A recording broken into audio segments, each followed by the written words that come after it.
Kalau balik lagi, kalau cuman buat ikut-ikut, kalau cuman buat memenuhi tuntutan sosial, aduh kayaknya jangan lu deh gitu. Karena pressure-nya bakal gede banget. Lagi pada rajin olahraga gitu, wow bener juga ya, aku harus sering olahraga. Iya, Ya bener. cuman 3 hari pertama lah di tahun tersebut gitu Kayak kan. pas ngeliat sosial media nih, oh dia lagi gini nih, Betul. aku juga nih harus ini nih tahun ini gitu. Bener. Nah, ayo lihat hal-hal kecil gitu ya, jangan ngeremehin hal-hal kecil, supaya kalau kita lagi demotivasi, itu hal-hal kecil ini yang bisa membantu kita untuk bounce back, untuk bisa bangkit lagi.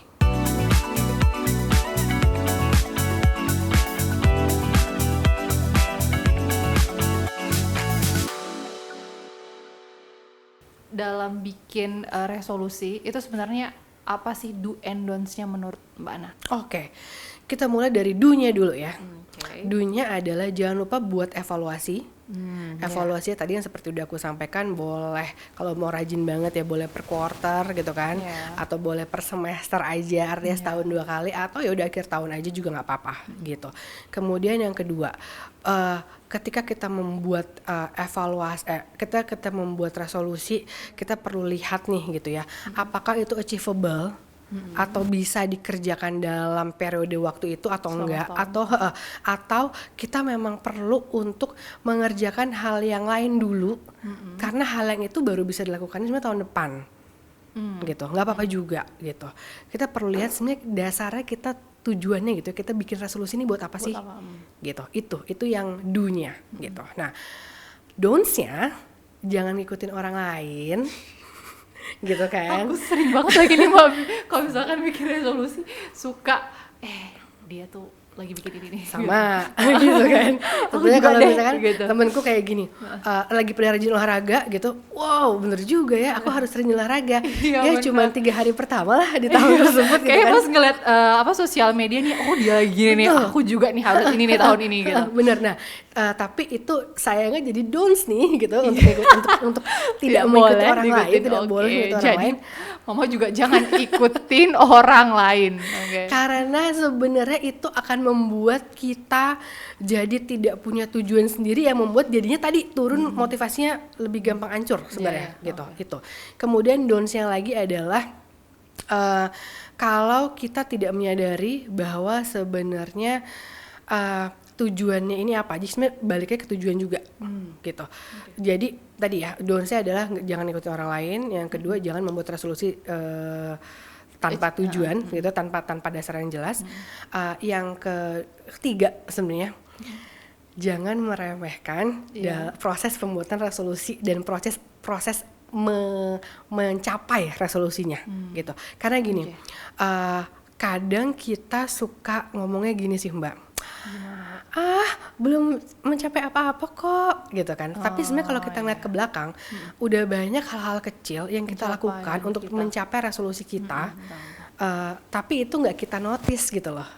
Gitu. Jadi mulai sekarang ayo deh mulai perhatiin hal-hal kecil, karena hal-hal kecil itu bisa jadi tenaga kita buat membangun resolusi. Dan tadi kalau kita lagi menurun motivasinya, sebenarnya hal kecil ini bisa jadi kayak bumper kali ya istilahnya ya, untuk kita tuh bounce back gitu loh. Oh iya, oke. Gitu. Jadi kita semangat lagi nih buat menjalankan resolusinya di sisa periode yang kita tentuin itu tadi. Gitu. Nggak ada sesuatu yang sempurna dan jalannya lancar-lancar aja. Karena pasti dalam membuat dan mencapai resolusi, khususnya mencapai resolusi, itu pasti ada tantangan tersendiri dalam achieve itu. Sehingga ya tadi gitu. Ayo lihat hal-hal kecil gitu ya, jangan ngeremehin hal-hal kecil, supaya kalau kita lagi demotivasi, itu hal-hal kecil ini yang bisa membantu kita untuk bounce back, untuk bisa bangkit lagi gitu. Itu sih.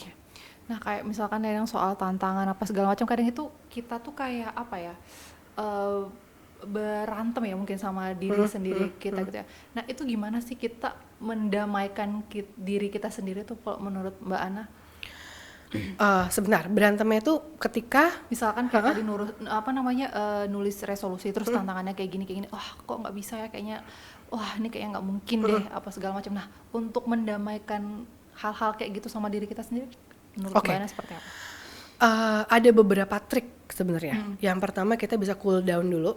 Kalau tadinya kita lagi nulis di meja belajar gitu ya, atau lagi depan laptop, jauh dulu deh gitu, tutup dulu laptopnya, taruh dulu pensil atau bolpennya, relax dulu gitu. Karena biasanya kalau kayak gitu itu ada yang bilang itu sebenarnya ada sesuatu yang ke-trigger. Jadinya tuh conflictingnya di dalam internal kita. Masa bikinnya cuman gitu doang sih? Itu mah anak TK juga bisa. Jangan yang kayak gitulah. Nih yang kayak gitu, betul. gitu loh. Padahal sebenarnya itu yang kita butuhin, gitu. Nah, kita perlu taruh dulu, menjauh dulu dari situ, gitu ya. Break dulu deh gitu. Mau ngapain? Mau minum mungkin, mau keluar rumah dulu mungkin, mau apa kayak nonton dulu mungkin, terserah gitu. Itu yang pertama yang bisa dilakukan. Yang kedua yang bisa dilakukan adalah sebenarnya making conversation sama dirinya kita sendiri. Jadi kalau pernah dengar mama papa mungkin pernah dengar istilah self talk, Iya, pernah. gitu ya, gitu. Nah, self talk aja dulu gitu. Kenapa sih kok kayaknya diri saya sendiri berat banget ya untuk menuliskan ini jadi resolusinya saya. Kok saya jadi ngerasa itu cetek banget, itu ini banget, itu masa gitu Udah doang protes sih, sendiri udah proses kayak gitu. Ini ada apa sebenarnya gitu? Emang kalau yang nggak cetek itu apa sih? Gitu loh. Nah itu sebenarnya perlu kalau kami istilahnya adalah perlu connect sama diri sendiri gitu ya, dengan si self talk ini. Yaitu untuk tahu sebenarnya kenapa sih saya itu segitu memberontaknya untuk menuliskan ini jadi resolusinya saya. Padahal mungkin tadi itu yang saya butuhkan sekarang gitu. Itu sih Mbak, dua tips itu tuh sebenarnya yang bisa aku berikan. Oke. Nah kalau misalkan nulis resolusi sebenarnya perlu nggak sih digembor-gembor misalkan ke pasangan, ke teman atau ke keluarga mungkin, atau cukup di keep aja sama diri sendiri? Balikin lagi tujuannya apa nih gembar-gembor gitu ya. Kalau tujuannya gembar-gembor adalah Ada juga nih udah nulis di sosial media terus posting di Instastory resolusi 2024 bla bla bla bla. Betul. Kalau misalkan tujuannya adalah pamer nih gitu ya. Kalau tujuannya adalah Aku pamer, mau beli mobil ini. aduh, cuman beli mobil ini doang gitu misalkan kayak gitu ya. Nah, kalau tujuannya pamer sebenarnya kalau aku ngeliatnya gini, ketika itu jadi pamer, sebenarnya mau pamernya ke siapa sih? Gitu. Ada nggak sih satu orang sebenarnya gitu ya? Misalkan aku sebenarnya cuma mau pamernya sama Mbak Sarah aja, gitu. Tapi, Sarah kok nggak ngelihat story aku ya? Gitu misalkan gitu. Di mana lagi ya sebenarnya aku bisa pamer nih, gitu kan? Nah, itu sebenarnya akan membuat beban sendiri buat kita. Karena kalau sampainya nih, kalau misalkan resolusinya adalah beli satu mobil yang harganya sekian M dan itu tidak achieve di tahun ini, wah itu pasti ada kemungkinan itu tekanannya ke kita lumayan besar tuh, betul. Jadi stres, pressure-nya gede banget gitu, yang kayak gitu. Padahal sebenarnya kayak ya yang bikin kita sendiri sih sebenarnya gitu. Nah tapi balik lagi, tapi kan ada orang gini juga ya Mbak, malu nih karena kalau saya pamer saya nggak mau pamer karena kayaknya orang lain akan berpikiran bikin resolusinya cuma gitu doang gitu gitu. Jadinya makanya saya nggak mau pamer. Balikin lagi, resolusi ini sebenarnya dibuat buat siapa sih gitu? Buat memenuhi kebutuhan sosial gitu ya, menjawab penerimaan sosial atas saya diri sendiri, atau buat saya sendiri sebenarnya. Itu perlu dijawab dulu tuh. Itu yang tadi salah satu yang aku sebutkan, tujuannya nih buat apa sebenarnya. Kalau balik lagi, kalau cuman buat ikut-ikut, kalau cuman buat memenuhi tuntutan sosial, kayaknya jangan lu deh gitu. Karena pressure-nya bakal gede banget gitu. Karena tadi kalau kita nggak achieve, kita mungkin banget tuh ngerasa gagal banget. Kalau kita nggak achieve, kita mungkin banget ketika itu sudah digembar-gemborkan dan orang-orang nanti akhir tahun nih, lo masih segini-gini aja katanya kemarin gitu. Bener yang kayak gitu, kita jadi makin drop, makin down gitu. Nah proses itu Mbak sebenarnya yang bikin kita jadi malas. Itu satu. Yang kedua itu tidak dihayati segitu pentingnya juga dalam membuat resolusi itu gitu. Karena itu tadi ya, karena ya tujuannya juga nggak clear bikin resolusi ini apa. Baliknya ke situ-situ lagi kok gitu. Itu sih. Oke, Mbak Ana, apakah resolusi itu sama dengan solusi hidup atau bukan menurut Mbak Ana? Berat banget solusi hidup ya. Oke. Tergantung, Iya, bisa iya bisa enggak. Iyanya adalah kalau kita itu membuat resolusinya dengan tujuan yang clear dan itu achievable, Iya. itu bisa jadi solusi.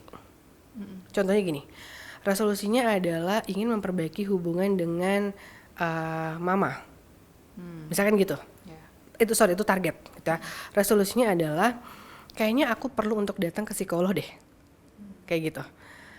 Itu bisa jadi solusi tuh untuk memperbaiki hubungan dengan mama. Oke, karena dengan konseling mungkin, dengan dia mungkin ada mental health check up mungkin, dengan dia ada ikut workshop atau seminar yang kaitannya sama hubungan anak dan orang tua gitu misalkan, itu membuat dia mungkin jadi lebih paham tentang ada apa sih dengan mamah nih gitu, atau ada apa sih dengan aku dan mama gitu, yang kayak gitu itu bisa jadi solusi. Oke, tapi kalau didasarkannya pada tujuan yang nggak clear, dalam arti bisa konformitas aja gitu, ikut-ikutan aja gitu, karena memang ya tahun baru identik dengan resolusi gitu misalkan Udah gitu. cuma batas itu aja. Betul, dan memang tidak achievable, dibuatnya tidak achievable, maka itu bisa jadi bukan solusi hidup. Gitu. Oke, jadi bisa jadi solusi, bisa jadi bukan Betul. solusi. Betul, maka tadi tuh balik lagi, do-nya adalah tadi salah satu adalah bikin yang tujuannya clear dan memang itu memang achievable gitu. Oke, nah kalau misalnya ngomongin resolusi itu emang nggak ada habisnya ya Mbak Ana ya. Nah dari tadi juga Mbak Ana ngebahas kayak soal realistis dan achievable gitu. Nah sebenarnya kenapa sih kita itu bikin resolusi nih harus realistis menurut Mbak Ana? Kenapa bikin resolusi harus realistis dan achievable kali ya gitu iya, itu. betul. Karena kalau nggak realistis dan nggak achievable, kemungkinan untuk satu kita demotivasi dan dua resolusi itu tidak tercapai itu gede banget. Gitu. Contoh ya. Resolusi aku adalah tahun depan, jangan tahun depan deh, tahun ini aku mau pacaran sama Chris Evans. Biarin amat dia udah punya istri apa enggak. Mimpi, Oke, ya kan? Tapi boleh nggak mimpi Mbak? Boleh, Oke, mimpi ya. boleh gitu. Tapi kita perlu tahu ya, kapan itu mimpi, mana itu realita gitu. Iya. Jangan sampai nyambung nih, susah nih kalau misalkan nyambung gitu. Nah, realistis nggak tuh aku pacaran sama Chris Evans? Satu, beda benua nih, gitu ya. Dua, dia udah nikah, aku udah nikah, gitu ya. Tiga, kayaknya nggak ada networknya nih gitu ya Buat kesana kesana. gitu kan. Nah itu akan jadi lebih susah dong buat Iya. aku untuk mencapai Si resolusi Chris aku. Evans ini. Betul. Kemudian berikutnya achievable atau enggak?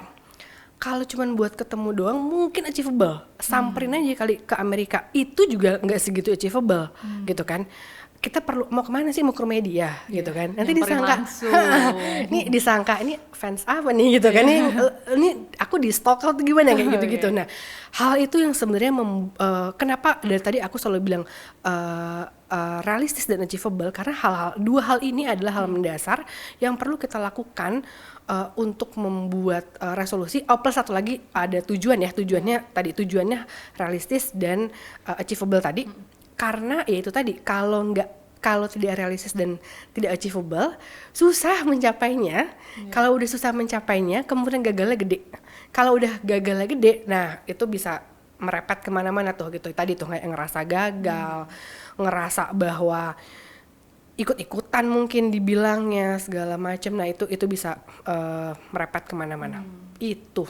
Oke. Makasih banyak nih Mbak Ana udah ngobrol Sama-sama. soal resolusi tahun ini gitu. Nah, dari Mbak Ana sendiri mungkin ada yang mau disampaikan ke mama dan papa di rumah soal si resolusi ini. Oke. Halo mama dan papa, kalau mau bikin resolusi boleh banget. Tadi tuh ya boleh banget resolusinya ini, resolusi bareng-bareng dengan pasangan kita atau kita sebagai individu, itu boleh banget dua-duanya. Yang pasti dalam membuat resolusi kita harus punya tujuan yang clear, yang realistis dan yang achievable. Karena kalau nggak realistis, nggak clear dan nggak achievable, kemungkinan gagalnya untuk mencapai resolusi tersebut itu besar sekali, dan mungkin banget kita demotivasinya juga lebih sering, lebih banyak gitu. Jadi untuk membuat resolusi, yuk kita mulai pelan-pelan bikinnya tujuannya yang jelas, yang realistis, sama yang achievable tentunya. Gitu Mbak Sarah. Oke, makasih banyak nih Mbak Terima Ana kasih. udah ngobrolin soal resolusi, terus jadi ada gambaran nih. Nanti mau nulis resolusinya apa ya tahun ini. Oke, dan makasih juga untuk Mama dan Papa semua yang udah nonton video ini, dan jangan lupa like, comment, subscribe YouTube popmama.com. Sampai ketemu di episode selanjutnya. Dadah.